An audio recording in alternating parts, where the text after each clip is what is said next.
xukuumadda jamhuuriyadda Soomaaliland hadday ahayd golaha fulinta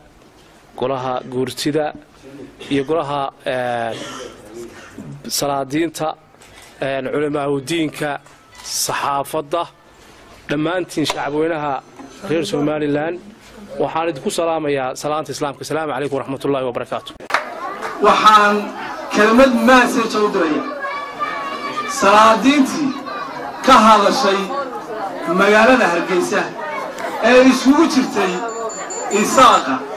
iyo Galabiirsaga iyo Mandhibaanka isugu jirtay macquul ma aha reerkaagii iyo gabadhaadii iyo caruurtaadii iyo gurigaada adigu lahayd intaan anigu imaado inaan qada kugu kariyo oo kugu macsuumo macquul ma aha waanu isleenahay waxoogaa farmala hilibgeelka isku wacnayda qolyihiina waxoogaa hilibgeel ay idin dhiman marka insha Allah digaag iyo baan ku arkay meesha iyo wax aan sirin malaha shaqadii maaha waxa weeye 12 bisha January waxa Khaatumo ay isku raacday iyadoo u kala harin qolaheeda dhaqanka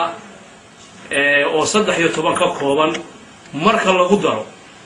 beesha kaskay qabe oo Suldaan Saciid Guuleed Sanyaro oo hadda nala jooga beesha Fuqshini beesha Gobooye dadkaas oo ka soo jeeda gobolada Sool iyo Sanaag iyo Cayn in ay ku midoobeen maamulka Khaatumo State of Soomaaliya maalintaasna la cadeeyay in aynu kalsoonidii kala noqonay dhammaan cid allaaliya cidii waxa weeye sheeganaysay deegaamada marka waxaanu leenahay Soomaalidu waxay tiraahdaa oo ninkii jiray wuxuu yiri faras baa waalan biir faras baa waalan wadaasii faras gurigiisii buu joogay geeya waalan biir dadka iyagu ku midoobay deegaanka guryahoodii bay joogaan haddii dhaqan tahay haddii cuqaal tahay haddii ay guurti tahay iyo haddii ay ningarbood tahay iyo haddii guurto koowaad tahay waxa waalan waa geeya weyn